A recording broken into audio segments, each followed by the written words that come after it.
Dan selanjutnya kita juga akan kembali melihat diskusi panel berikutnya. Tapi sebelumnya nih, kita ikuti dulu kuis sesi yang ketiga.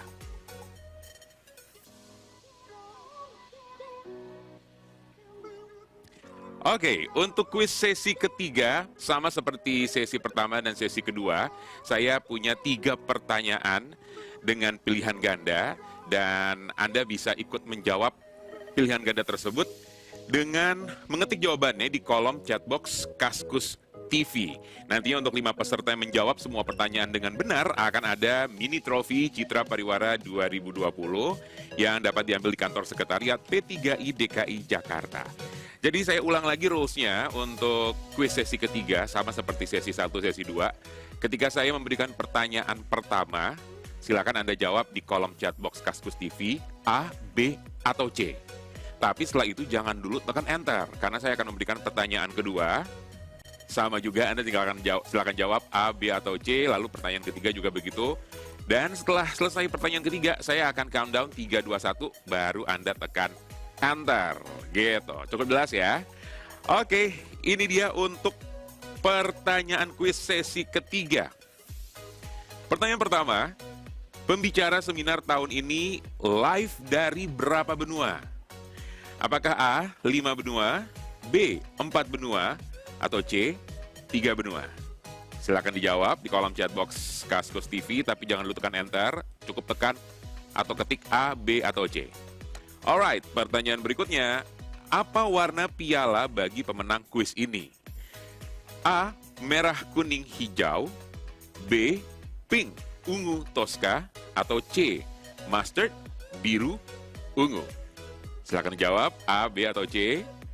Dan pertanyaan terakhir adalah, apa nama asosiasi yang menaungi Citra Pariwara? Apakah A, P13, B, PPII, atau C, P3I?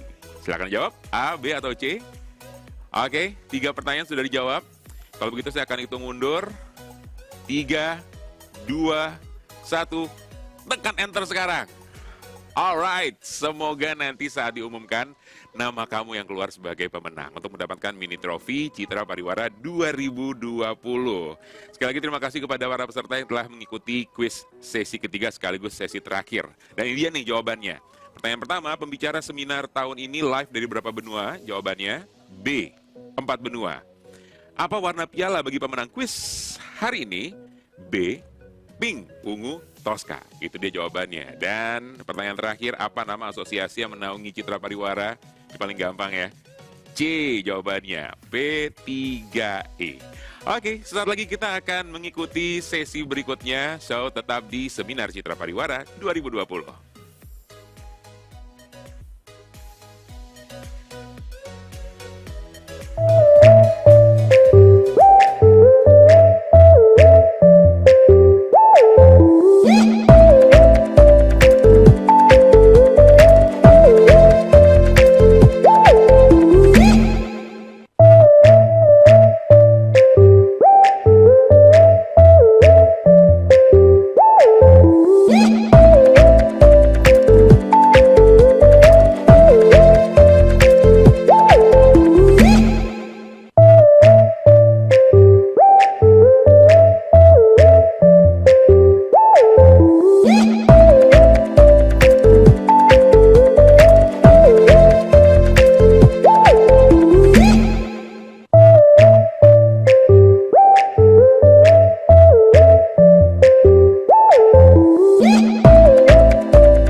Kembali di Seminar Citra Pariwara 2020 dan sekarang kita sudah masuk di sesi yang ke-10.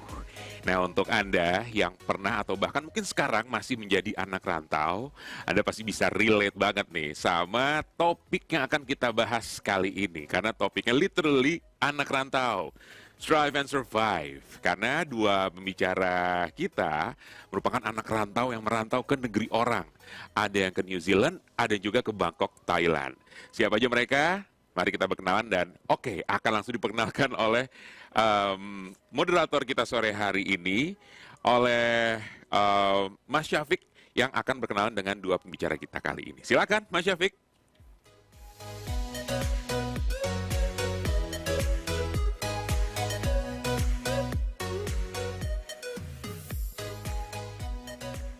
Halo, selamat sore semua. Bersama Safik lagi sekarang kita mau kenalan dengan dua teman kita yang merantau gitu loh.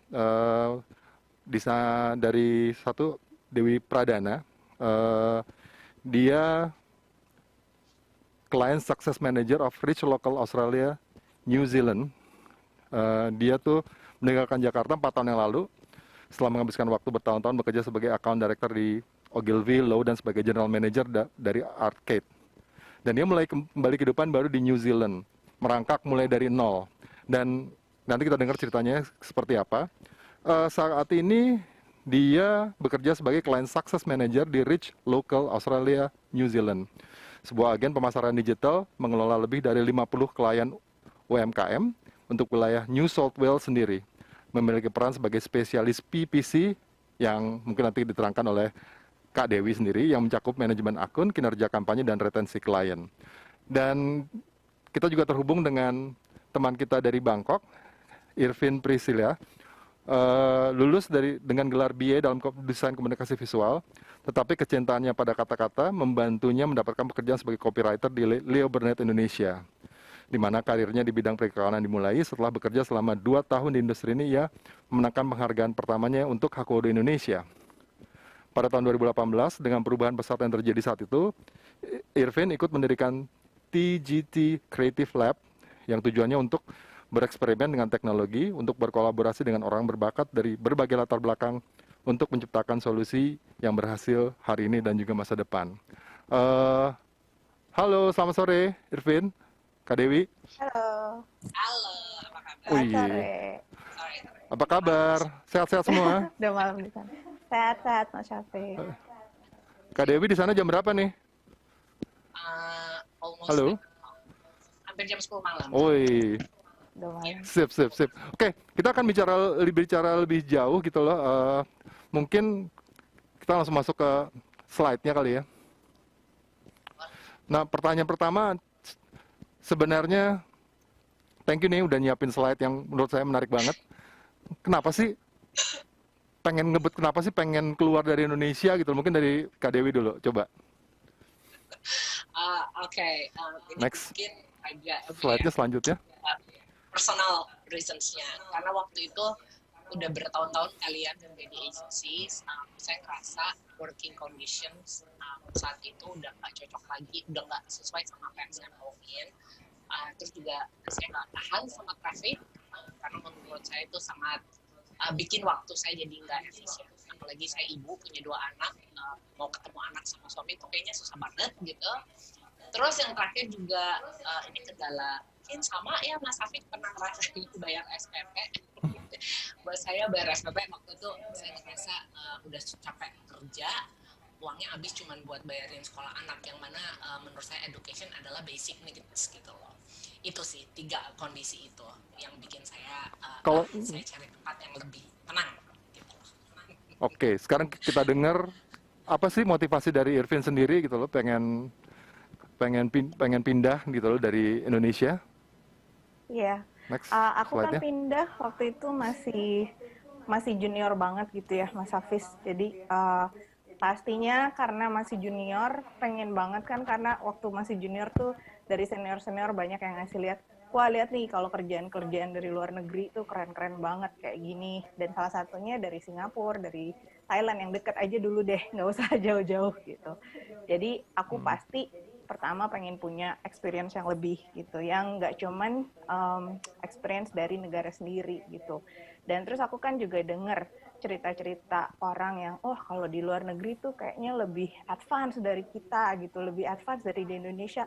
Kita kan sering tuh ngedomol gitu, di Indonesia kurang ini, kurang itu, kurang ini, kurang itu gitu. Jadi aku juga pengen tahu, benar nggak sih cerita-cerita yang orang ceritain di luar negeri tuh lebih menyenangkan, lebih banyak hal yang baik, bukan yang baik ya, mungkin hal-hal yang berbeda yang bakalan pastinya bikin, ya karena kreatif itu kan reflecting apa semua pengalaman kita, semua cerita-cerita kita itu jadi reflection nantinya di kerjaan kita juga gitu. Dan again karena masih junior, money is a big difference at that one. Ya saat itu emang aku pas dengar, hah di luar negeri gajinya segitu gitu, kayak mungkin yang kayak working condition juga agak ada pengaruh dengan pembayaran gitu, Mas Syafiq. Kalau dari aku. Oke.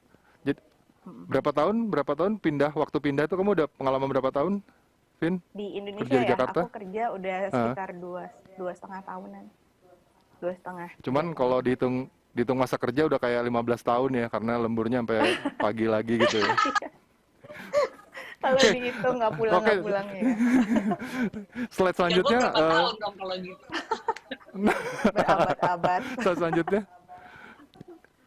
Slide selanjutnya. Oke.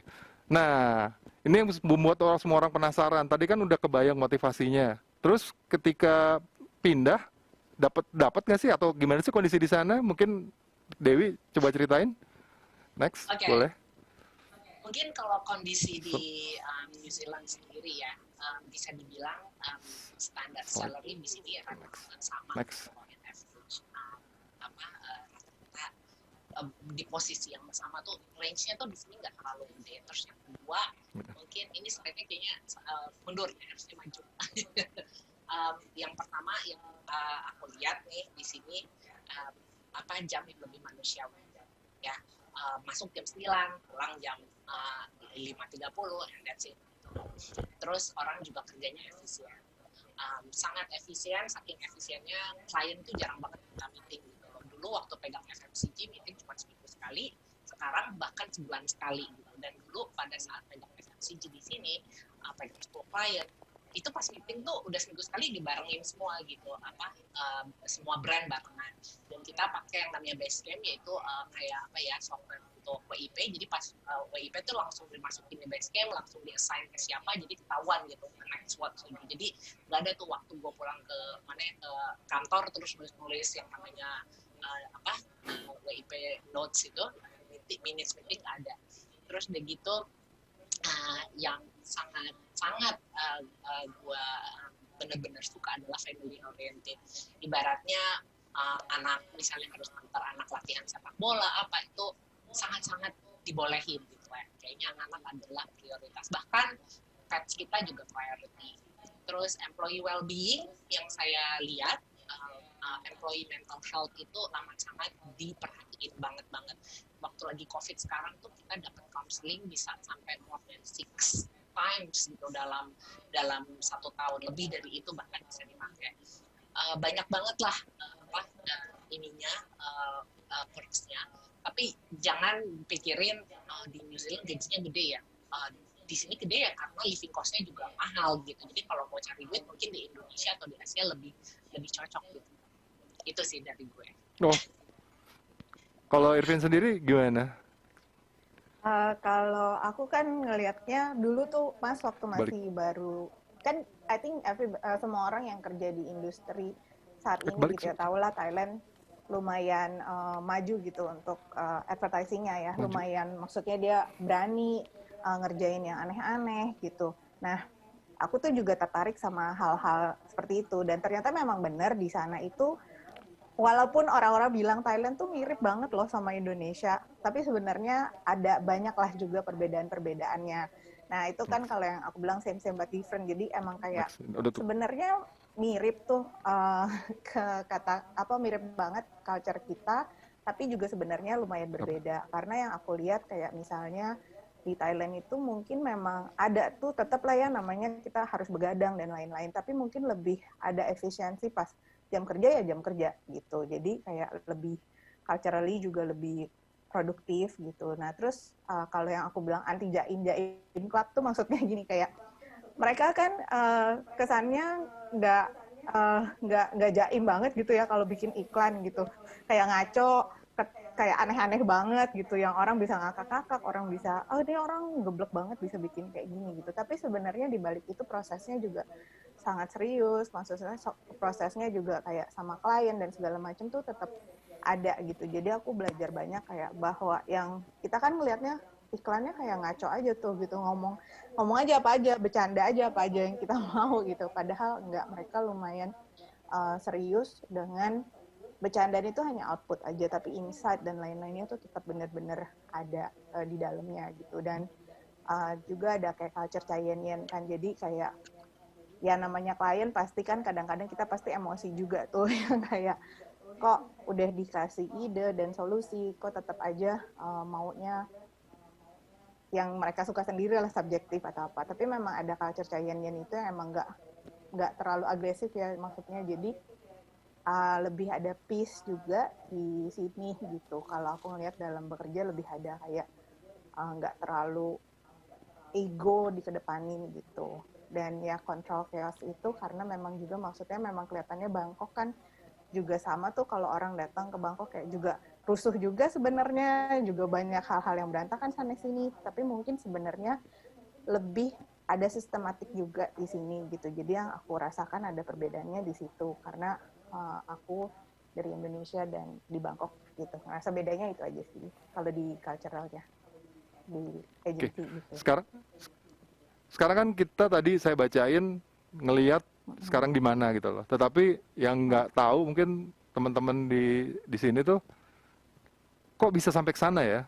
Oh enak ya Irvin ya sekarang ya gitu loh. Oh enak ya Dewi ya, seru banget. Tapi sebenarnya apa sih yang mesti disacrifice? Apa sih yang mesti dijalanin gitu loh? Coba silakan. Itu buat gue tuh kayak perjalanan bener-bener restart hidup dari nol sih. Itu subhanallah banget gitu ibaratnya. Mungkin orang-orang nggak akan percaya kalau gue ceritain yang pada tahu gue gitu, dulu gue udah di posisi pegang agency di Jakarta gitu ya, jadi GM. Gue harus mulai merangkak dari nol. Gue sekolah dulu. Pada saat sekolah itu gue apply, gue sampai siapin satu inbox khusus application yang di reject ada 287. Terakhir job application rejection 280 Dew. Wow. Ya, personally I keep it karena itu kenangan banget buat hidup gue. Gak gampang untuk masuk ke industri ini di sini karena mereka sangat kiwi minded, apa-apa kiwi driven, sama migrant agak susah gitu ya. Terus udah gitu gimana caranya buat gue punya bisa penetrate, menurut gue yang paling penting adalah network dan reference, karena mereka itu cross check reference.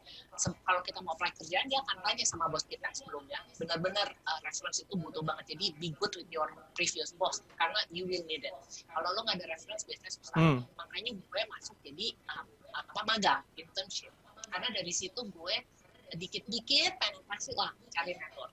Dari internship itu sambil part time juga gue sempat part time jadi cleaners, housekeeping ya, packing staff di pabrik gitu, itu part time waktu lagi kuliah. Dari internship itu buat gue tuh buka jalan karena gue dapet reference perusahaan Kiwi gitu ya, dari waktu itu kerja di NGO gitu. Terus gue masuk nih ke agency, itu juga nggak langsung jadi account, gue jadi office manager dulu, jadi GA di agency tapi jadi GA. Tadinya ya. GM jadi GA gitu ya. Dari GM jadi GA nggak apa-apa dong, gitu. Terus dari GA jadi masih sama J-nya. Bos gue di sini, untungnya baik ya, dia nyekolahin gue lagi untuk ngambil spesialis digital karena dia ngeliat potensi gue di situ, dia sekolahin gue lagi. Dari situ barulah gue anak agak kurang ajar di sekolahin resign karena gue apply kerjaan di agensi beneran, keterima jadi senior A. Wah bangga dong gitu, akhirnya masuk juga nih, pecah telur juga nih masuk agensi gitu kan. Jadi senior AM di Hamilton, which is sekitar 2 jam dari Auckland, dan saya harus terpisah sama keluarga waktu itu, dan itu berat banget, pulang weekend doang. akhirnya saya pikir ngapain ya saya jauh-jauh gini, saya balik lagi ke Auckland, apply ke Rich Local ini gitu. Jadi perjalanan menuju ke sini tuh luar biasa lah buat gue tuh. Panjang gitu ya. Panjang. Kalau Irvin sendiri gimana, Vin?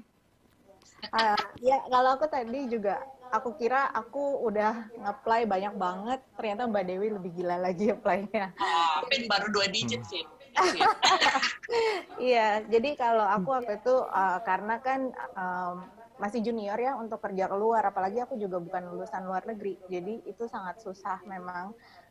Kayak mau ke Singapura bahkan yang dekat aja gitu itu susah gitu. Dan aku tuh bener-bener nge-apply sampai 50 job application, dan itu kalau kreatif kan kalau nge-apply job kita nggak mau biasa-biasa gitu. Jadi kita create satu application, aku dan partnerku bikin application yang bener-bener kita sending out, nggak kita email doang karena semua orang bisa email. Jadi kita berusaha apa sih yang lebih yang bisa kita bikin sama new office itu mau lihat kita gitu loh. Jadi itu bener-bener kayak udahlah ya udah 2,5 tahun kerja udah habisin semua buat ngeplay kerjaan. Kalau ada interview ya datang ke Singapura bayar sendiri. Itu perjuangan awalnya gitu. Nah sampai akhirnya aku begitu udah sampai Bangkok memang udah lumayan situasi membaik, menyenangkan. Tapi again begitu kita udah mulai similar with some place gitu ya, udah mulai comfortable, aku mulai akhirnya sama partnerku, suamiku saat itu, jadi yuk kita cari pengalaman lain, dan kita saat itu benar-benar resign dari pekerjaan yang udah comfort zone lah ya. Bahas kita resign dan bikin yang sekarang ya.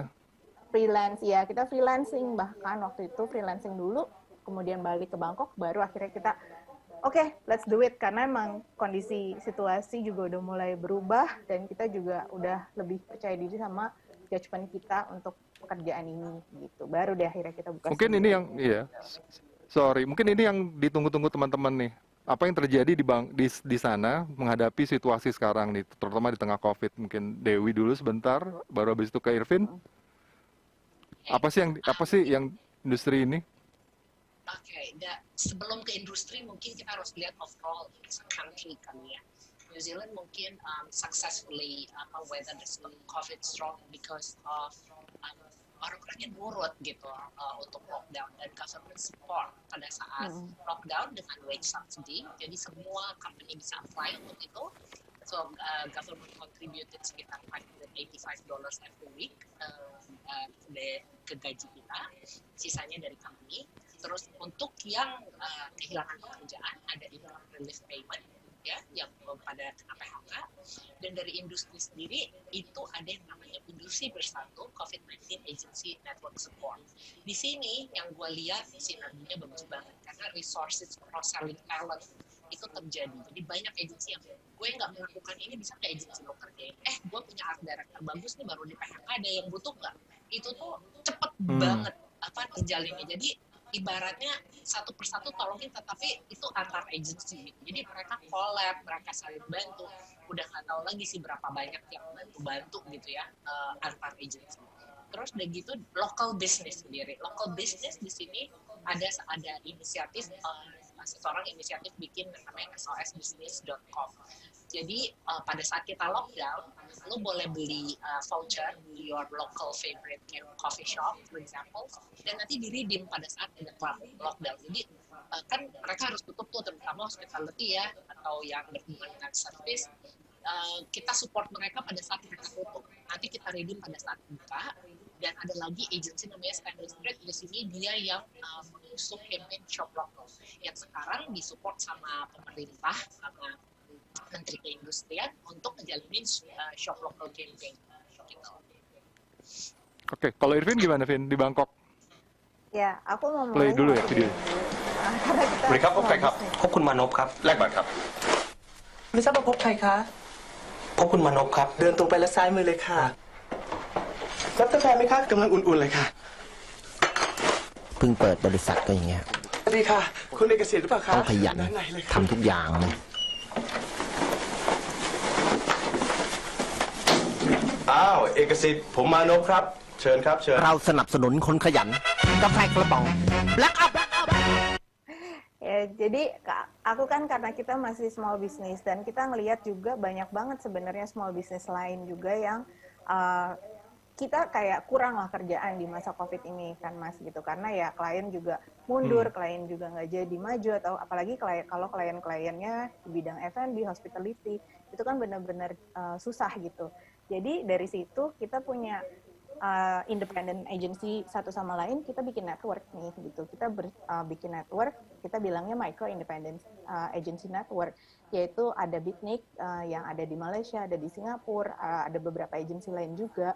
Jadi kita launching yang namanya Partners in Pandemic. Jadi Partners in Pandemic ini kita saling support satu sama lain. Jadi misalnya ada klien atau ada new business yang datang ke kita dan mereka bilang, kita nggak punya uang nih, gimana? Atau kita budgetnya kecil banget, will you be willing to help gitu. Nah, kalau yang dapat agensi social media, kita sebagai agensi yang memang fokus the creative dan strategi, kita willing untuk helping di strategi dan creativity gitu. Atau misalnya yang dapat kita, tapi klien sebenarnya butuh media agency pun dari partner kita benar-benar mau membantu gitu. Jadi ini benar-benar kolaborasi agensi-agensi kecil, independent agency bareng-bareng. Yuk gimana sih kita bisa bantuin small business gitu. Nah saat itu kebetulan juga memang ada beberapa bisnis juga yang memang mereka datang ke kita mungkin kadang-kadang cuma minta solusi bisnis plannya gimana sih, lagi susah kayak gini. Jadi udah nggak bisa buka toko, sekarang mesti ngapain gitu, nggak bisa buka mau launching bisnis nggak bisa, terus mesti bagaimana gitu. Nah itu jadi yang dari situ kita ngerasa walaupun kita kecil, kalau kita bareng-bareng kita bisa make an impact gitu. Nah, tema Citra Pariwartona ini kan creativity prevails gitu ya. Ini adalah sebuah pertanyaan besar. Tapi kalau tadi dengar apa yang Dewi sebutin, Irvin sebutin, kayaknya ada yang lebih dari itu deh. Apa sih gitu loh? Boleh lihat lagi slide yang tadi? Nah, ini maksudnya apa nih slide ini nih?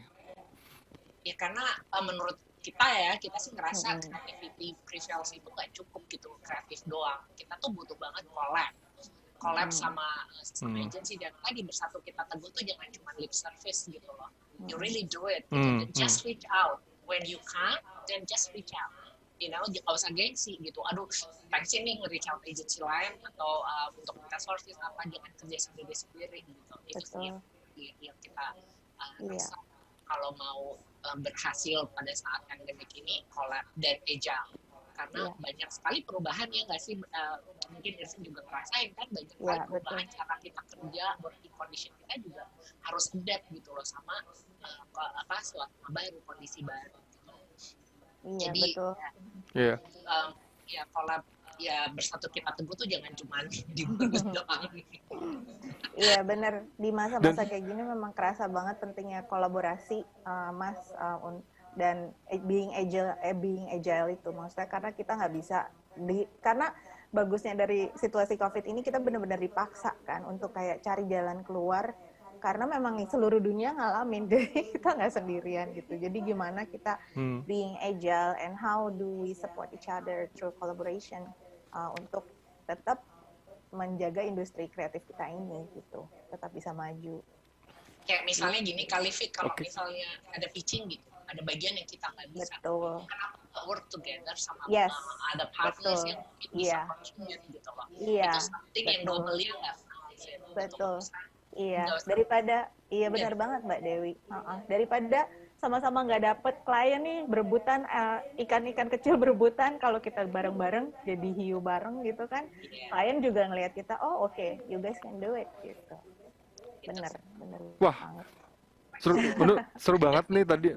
Sayang waktunya cuma sedikit sekali gitu lah. Sebenarnya kalau kita ngobrol tuh bisa sampai dua minggu kali ya, kalau 2 hari lah gitu ya. Karena tapi memang waktu kita memang udah terbatas gitu loh. Ini menurut saya jadi sebuah poin menarik bahwa tadi creativity memang sudah di dalam darah kita gitu loh. Tapi kalau saya menaruh bahkan agility dulu, karena tadi Kak Dewi bilang dari GM jadi GA, bahkan pernah jadi cleaning service, itu menurut saya agility. Terus kemudian Irvin juga menghabiskan tabungan 2 tahun ya, Irvin ya, hanya untuk menunggu opportunity di Singapura. Dan itu yang menarik, dan untuk menghadapi hal ini, menghadapi situasi ini, satu-satunya cara adalah tadi collab dengan teman-teman yang lain. Terima kasih banyak Kak Dewi. Irvin udah berbagi pengalamannya. Semoga nih, saya nggak bisa bilang gitu ya, ntar takutnya pada kabur semua dari Indonesia. Saya dimarahin sama bos-bos advertising nih. Kamu ngasih inspirasi apa sih gitu loh. Anyway. Yang mau pulang jam 5 sore. Jam 8 udah tidur ya Mbak Dewi. Aku jam 8 udah bobo di sini. Oke, Dewi sehat-sehat semua. Ya, thank you banget Mas. Sehat-sehat semua Dewi, sehat semua Irvin. Thank you ya. Bye. Thank you. Bye. Bye. Thank you semua teman-teman. Silakan Mas Aldo. Seru banget obrolan tadi bersama Mbak Dewi dan juga Mbak Irvin yang menjadi anak rantau di negeri orang. Semoga cerita pengalaman mereka bisa nyemangatin kamu juga ya, sama-sama menjadi anak rantau. Dan tentunya terima kasih untuk Mas Syafiq Mulyanto yang telah menjadi moderator di sesi yang barusan kita ikuti bersama. Dan gak terasa tinggal satu sesi lagi di Seminar Citra Pariwara 2020 dengan tema The Rebirth of Advertising yang akan segera kita ikuti sesaat lagi. So, don't go anywhere.